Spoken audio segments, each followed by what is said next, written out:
You're fresh out of motorcycle safety class and itching to get out there for a ride. You selected the gear you like the most: a new helmet, gloves, a good jacket, and everything else to follow. The one place you're stuck is on your first motorcycle. Which one to buy? What type to consider? Which one is the safest? There are a lot of options out there, and in this video, I'm going to show you my top 5 motorcycles for beginner riders.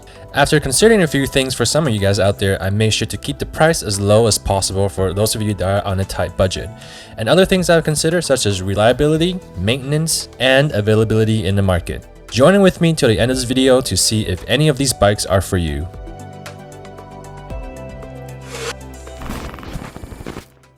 Some of the features that you can look for in a beginner motorcycle includes engine size less than 600cc, anti-lock braking system, windscreen and fairing, seat height and handlebar height.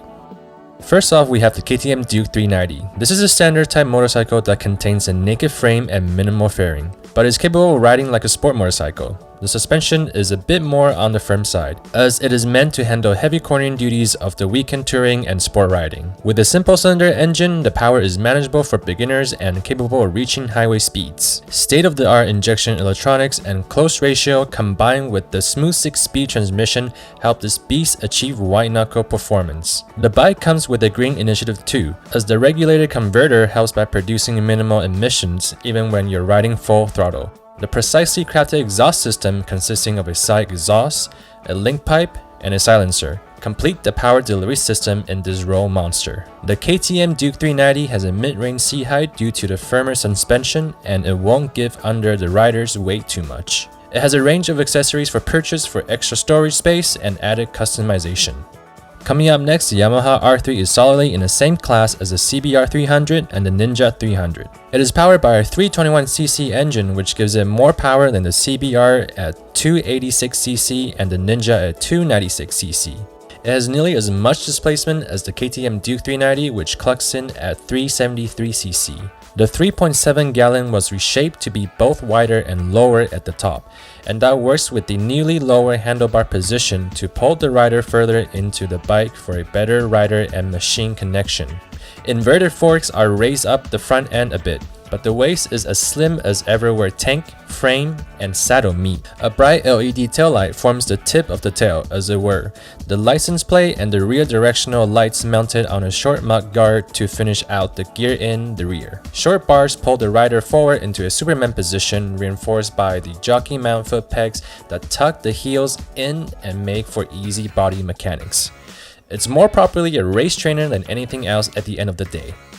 Number 3, we have the Ninja 400. Popular Mechanics says that Kawasaki Ninja 400 is lightweight, affordable, practical, and with cool looks. With a 3.7 gallon of fuel and all other fluids, the Ninja 400 weighs 366 pounds.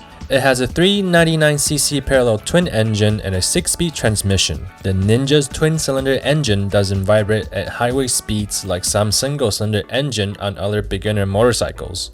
According to Ultimate Motorcycling, the Kawasaki Ninja 400's top speed is just over 100 miles per hour.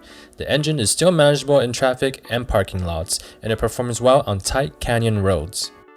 According to Kawasaki, the Ninja 400 offers several important technology features. Its assist and slipper clutch gives a lighter clutch lever feel and helps prevent the rear tire from hopping and skidding. The economical riding indicator provides feedback to new riders, helping them adjust throttle use, gear selection, and other riding conditions to optimize fuel efficiency. Also available on the Kawasaki Ninja 400 are optional anti-lock brakes and the Ergo Fit system, which helps customize the motorcycle to fit the rider best. Up next is the Honda CB500F. Whether for the daily commute, weekend fun, or your first taste of life without a full license, it is simple but vibrant, involving machine in its own right. Practical, easy to ride, fast and thrilling. It's not lacking in power on everyday roads or poise in the corners, and is thoughtfully lavished with the kind of touchy feeling, quality, and detail that makes you realize that Honda really does care. The CB500 line also received technical updates and upgrades in both the engine and chassis department. The CB500F runabout is compact on its wheelbase. Spanning 55.5 inches, and its 31-inch seat height makes it easy to access and handle for all beginners and smaller riders included. A 416-pound wet weight is made easy to manage even at low speed thanks to the well-centered mass for low center of gravity.